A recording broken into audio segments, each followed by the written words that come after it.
Jared Brooks était un adolescent de 16 ans vivant aux États-Unis dans une grande famille et une famille assez stricte. Le 4 juillet 2023, jour de la fête nationale américaine, il avait été puni par ses parents et privé de sortie et de téléphone portable.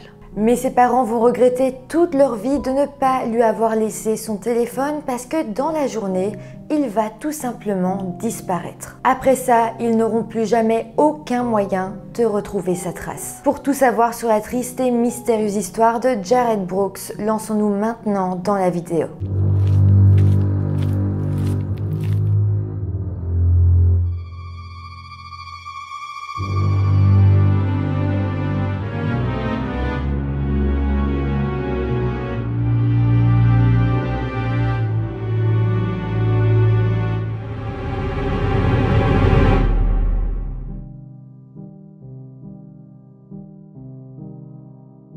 Hello tout le monde, j'espère que vous allez bien. On se retrouve aujourd'hui pour une affaire qui est assez récente, elle date de 2023. On parle ici d'une disparition qui n'a toujours pas été résolue. Mais vous allez voir, il y a plein de choses très étranges là-dedans et je trouvais ça très intéressant de pouvoir vous la raconter aujourd'hui. Avant de commencer, comme d'habitude, je vous rappelle de vous abonner à la chaîne si ce n'est pas encore fait. Merci à tous ceux qui sont abonnés, merci à tous ceux qui s'abonneront. Je vous invite aussi à venir vous abonner à mon compte Instagram si vous en avez envie. Et maintenant que tout ça est dit, eh bien lançons-nous dans cette triste affaire. Jared Brooks est né en 2007 aux États-Unis dans l'État de l'Arizona, dans la ville de Joseph City, située au nord-ouest de la ville de Phoenix. Il était le quatrième enfant de ses parents, Brian et Laura Brooks, mais au total, il avait 6 frères et sœurs et Jared était donc l'enfant du milieu. En 2023, Jared avait alors 16 ans, par contre, il était scolarisé à la maison, mais ça ne l'empêchait pas d'avoir de nombreux amis qui venaient également de la ville de Joseph City. Mais bon, ses conditions de sortie étaient quand même très fort contrôlées parce que ses parents étaient assez stricts. En fait, c'est assez difficile de savoir exactement ce qu'il se passait chez lui et à quel point ses parents pouvaient être stricts. C'est vraiment une zone d'ombre dans cette affaire, c'est difficile de comprendre le climat et la dynamique qu'il y avait à la maison.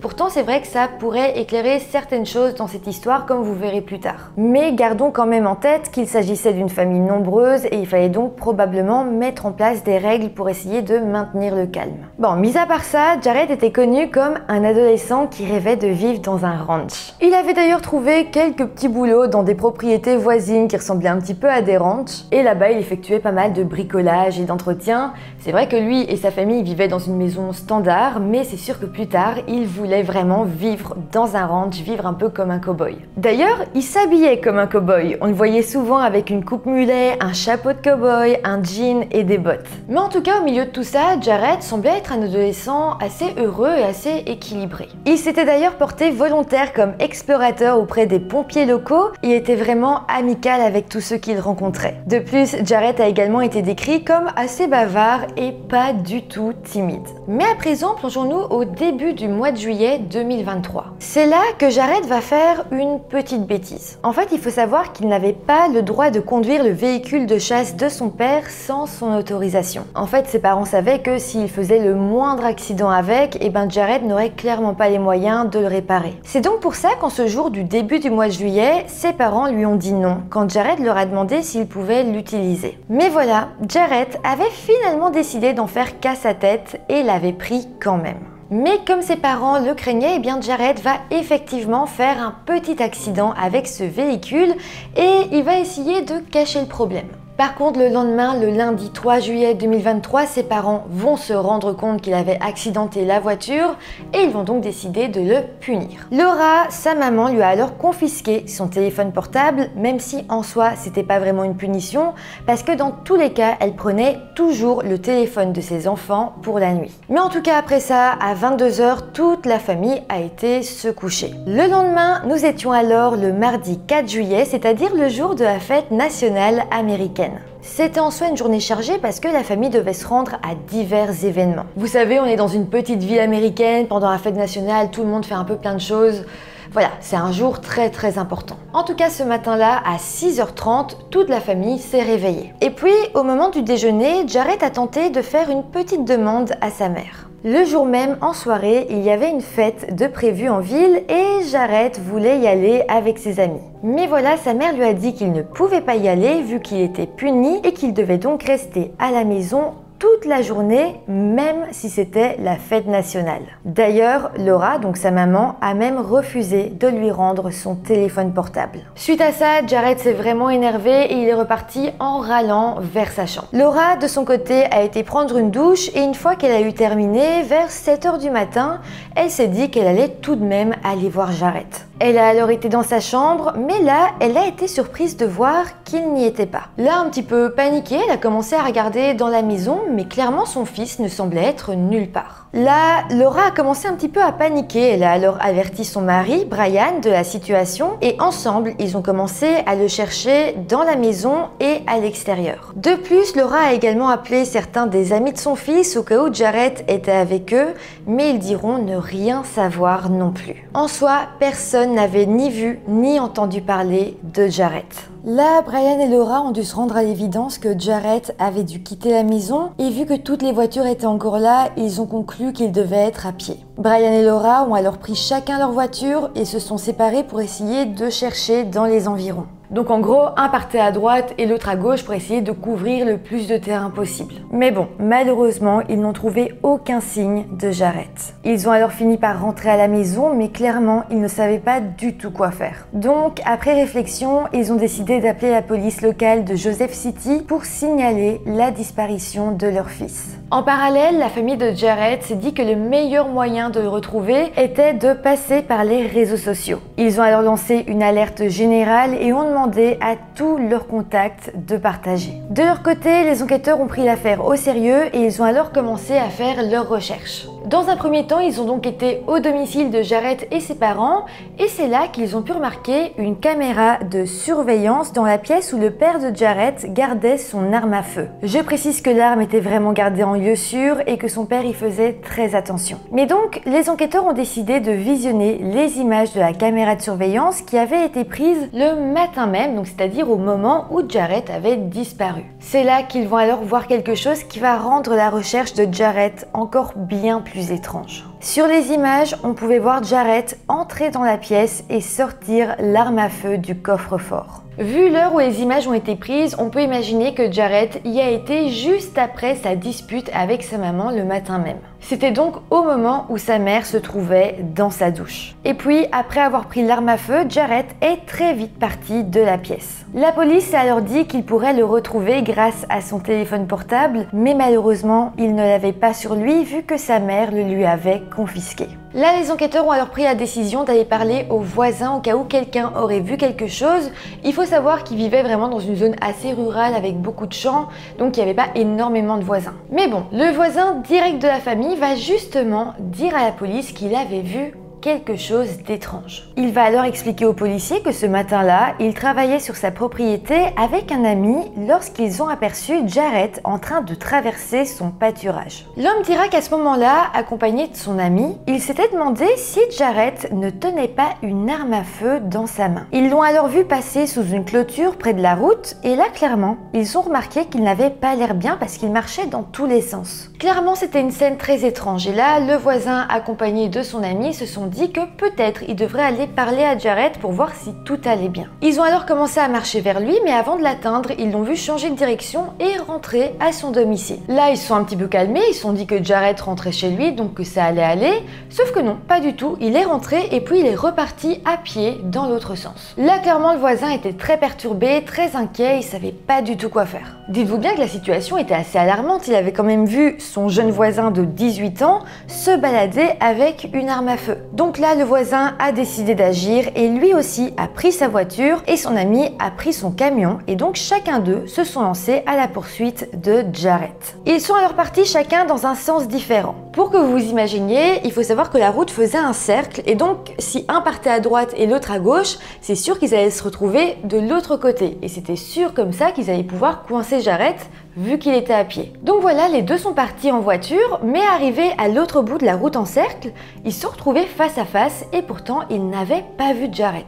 Lorsqu'il expliquera tout ça à la police, le voisin dira qu'il n'existait qu'un seul moyen pour que Jared ait pu les devancer. Comme je vous l'ai dit, il était à pied, donc il pouvait pas aller plus vite que quelqu'un en voiture, et pourtant ce fut le cas. Donc le seul moyen était qu'il soit monté à bord d'une voiture. Il n'y avait aucune autre possibilité. S'il était resté à pied, c'est sûr que ses voisins l'auraient rattrapé. Suite à ça, les autorités ont alors décidé de fouiller toute cette route en cercle pour essayer de trouver le moindre indice, peut-être des traces de pneus, quelque chose qui pourrait suggérer que Jarrett est bel et bien monté dans une voiture à cet endroit. Et là, ils ont finalement retrouvé le portefeuille de Jarrett abandonné sur la route et tout semblait d'ailleurs être à l'intérieur. Avec ça, on pouvait à présent en être sûr, quelque chose lui était arrivé. Ce n'était clairement pas normal que son portefeuille soit retrouvé là. Donc là, soit il l'avait jeté de lui-même, comme pour disparaître, pour vraiment dire je garde plus mon identité, je balance mon portefeuille avec tous mes papiers dedans, soit quelqu'un l'avait balancé pour lui. Les enquêteurs ont alors utilisé des drones pour survoler toute la zone et des chiens pisteurs ont été emmenés sur place. Mais bon, malheureusement, ils ne retrouveront strictement plus rien.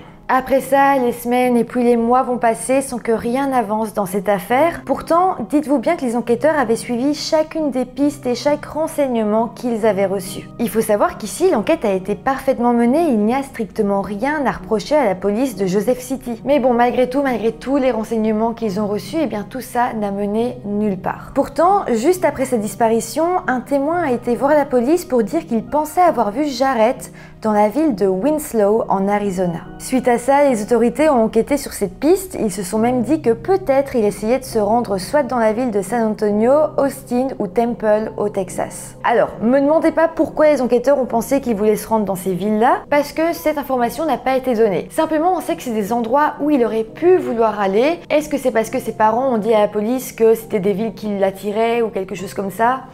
Je sais pas vous en dire plus, mais en tout cas, c'est vrai que ces trois villes-là pouvait être un endroit où il avait prévu de se rendre. Mais bon, malgré tout, les polices de Austin, de San Antonio et de Temple ont été prévenues et pourtant personne n'a vu Jarrett sur place. Au final et malheureusement, les choses n'ont plus vraiment avancé. Et puis, quelques mois après la disparition de Jarrett, les forces de l'ordre ont décidé de se rendre une nouvelle fois chez ses parents. Et d'ailleurs, cette fois-ci, ils avaient avec eux 4 mandats de perquisition. Ils ont alors saisi plusieurs des appareils électroniques dans la maison. On ne sait pas quel était le climat familial, on ne sait pas à quel point ils étaient stricts et donc on ne sait pas vraiment ce que les enquêteurs ont pensé d'eux. Mais en tout cas, le fait qu'ils aient été chez les parents avec des mandats, ça a commencé à attirer les rumeurs. Évidemment, les voisins ont vu les policiers arriver chez eux avec leurs mandats, essayer de prendre des choses. Donc petit à petit, eh bien, tout le monde dans la communauté a commencé à parler et à se dire « et si c'était les parents de Jarrett qui lui avaient fait du mal ?» En tout cas, ça c'est au niveau de la rumeur, mais au niveau de l'enquête, il faut savoir que les policiers de leur côté ont simplement saisi plusieurs appareils électroniques dans la maison. Mais c'était un petit peu trop tard, tout le monde s'était fait son idée sur les parents et tout le monde les regardait un petit peu du coin de l'œil. Ça a clairement été un moment difficile pour les parents de Jarrett parce qu'à présent ils devaient gérer la tristesse et l'inquiétude par rapport à leur fils, mais également le jugement des membres de leur communauté. Mais c'est vrai que d'un autre côté, la police a fait son travail et évidemment dans un cas de disparition aussi étrange, c'est normal qu'ils aient besoin d'analyser toutes les pistes, donc si à un moment donné ils ont voulu se pencher sur la famille de Jarrett, c'est normal. Mais en tout cas, je vous le dis ici, mais au niveau de la justice, au niveau des autorités, les parents de Jarrett n'ont rien à se reprocher. D'ailleurs, c'est plutôt rassurant même de se dire que la police a enquêté sur eux et ils n'ont rien trouvé. Pour moi, c'est mieux encore que s'ils n'avaient pas du tout enquêté sur eux, parce qu'à présent, on peut être sûr qu'ils n'ont rien à voir là-dedans. Et sinon, si vous vous demandez ce que les enquêteurs ont trouvé dans les différents appareils électroniques qu'ils ont saisis chez eux, pas grand chose au final, il n'y a rien de spécial qui a été retrouvé à l'intérieur. Au final, et bien malgré tout ça, l'enquête restait encore une fois au point mort. Là, les parents de Jarrett ont alors décidé d'engager des détectives privés pour continuer la recherche de leur fils. Suite à ça, de nouvelles équipes de recherche se sont alors formées et une grande partie de la région a été fouillée à pied. Par contre, il faut savoir un truc, c'est que toutes les personnes qui se sont portées bénévoles pour la recherche ont dû fournir une pièce d'identité valide. De plus, ils se sont soumis à une vérification de tous leurs antécédents. En fait, j'imagine que c'était une façon de voir s'il y avait ou non des personnes suspectes dans tous ces bénévoles. D'ailleurs, c'est quelque chose qui arrive assez souvent qu'un assassin fasse partie du groupe de recherche de sa victime, aille à son enterrement, aille sur sa tombe. Donc ça reste intéressant de se pencher sur les bénévoles. Mais en tout cas, pour parler des recherches en elles-mêmes, encore une fois, elles n'ont rien donné. C'était assez étrange parce que, au premier abord, on aurait pu dire que dans une si petite ville, ça devait être quand même compliqué de disparaître complètement. Pour vous dire, Joseph City est une toute petite ville qui compte environ 1300 habitants. Mais c'est vrai que si on se penche un peu plus sur la ville, on peut se rendre compte qu'au final, il y a quand même pas mal d'endroits où il est possible de se cacher, où il est possible de disparaître et même où il est possible de perdre la vie. Déjà, la ville de Joseph City se trouve proche d'une grande ville d'Arizona qui est la ville de Phoenix. Donc si quelqu'un veut partir, veut fuguer, aller dans une plus grande ville, c'est assez facile de se rendre à Phoenix. De plus, à Joseph City, il y passe l'autoroute 40 qui permet donc facilement de fuir la ville et même fuir l'État. Mais c'est pas tout parce que l'autoroute fait aussi qu'il y a quand même pas mal de trafic et pas mal d'étrangers à la ville. Et mis à part ça, autour de la ville de Joseph City, il y a aussi pas mal de lieux abandonnés. Par exemple, on peut retrouver plusieurs mines abandonnées qui sont en soi assez dangereuses. Il y a également la rivière Little Colorado qui passe juste au sud de Joseph City. Alors clairement, c'est pas une rivière énorme, mais elle est suffisamment importante pour que quelqu'un puisse y tomber. Et puis aussi, c'est une rivière boueuse et dans de nombreuses zones, elle est entourée de terre plate, vide et vraiment isolée. Il y a également plusieurs réserves amérindiennes qui entourent la ville de Joseph City et puis aussi quelques forêts nationales comme la forêt nationale de Tonto, la forêt nationale d'Apache et le parc national de la forêt pétrifiée. Donc si on pense à tout ça, on se dit alors qu'il y a tout de même pas mal d'endroits où disparaître dans les environs. Si Jarrett s'était retrouvé seul dans ce genre d'endroit, il aurait pu se perdre, se blesser ou même mourir à cause des fortes chaleurs du mois de juillet. Mais aussi, et ça reste une possibilité, il aurait pu tomber sur une personne mal attentionnée qui passait justement par là, personne qui pourrait donc venir de l'extérieur de la ville et qui serait passée par cette grande autoroute. En soi, c'est encore pire de savoir tout ça parce qu'on se dit qu'il aurait pu lui arriver tellement de choses et ça laisse tellement de possibilités. Est-ce qu'il a fui la ville? Est-ce qu'il s'est perdu? Est-ce qu'on l'a assassiné? Est-ce qu'il y a eu un accident et il est décédé? Voilà, on sait pas vraiment. Après, tout de même, il y a la théorie principale qui est que Jarrett serait bel et bien monté dans une voiture en quittant son domicile comme le voisin le pensait, et qu'ensuite il se serait fait conduire hors de la ville. À ce moment-là, il aurait sans doute pris l'autoroute 40, autoroute qui va d'un côté jusqu'en Californie et de l'autre jusqu'en Caroline du Sud. L'autoroute traverse également de grandes villes comme Albuquerque, Oklahoma City et Nashville. Mais donc, si Jarrett a bel et bien quitté la ville ce jour-là, il se pourrait qu'il soit encore vivant aujourd'hui, mais clairement, il pourrait être n'importe où. En fait, le seul potentiel moyen qu'on a de le retrouver aujourd'hui, c'est que la personne qui l'a pris en voiture, la personne qui l'a conduit, parce que c'est sûr qu'il est monté dans une voiture, se manifeste et parle aux autorités. Par contre, quand même, il y a une zone un peu d'ombre dans cette théorie, comme quoi il aurait pu monter dans une voiture, c'est que quand même, rappelons-nous que Jarrett n'avait pas accès à son téléphone, donc on peut quand même se demander comment il a fait pour s'arranger avec quelqu'un pour qu'il vienne le chercher en voiture. Donc ici, soit il aurait fait du stop, soit c'était quelque chose qu'il avait prévu avant. Mais clairement, comme je vous l'ai dit, la police n'a rien retrouvé dans son téléphone. Par contre, il y a autre chose qui est quand même un peu étrange dans cette théorie, comme quoi il aurait pu fuir la ville. En fait, il y avait une réserve d'argent liquide dans la maison et Jarrett savait où elle se trouvait, mais il n'a rien pris. Clairement, s'il comptait partir pour toujours, il aurait sans doute pris quelques billets avec lui, surtout quand on sait qu'il a quand même pris le temps d'aller chercher un fusil. D'ailleurs, parlons-en de ce fusil. Personnellement, je me dis que s'il est parti seul, sans rien avec lui, à part un fusil,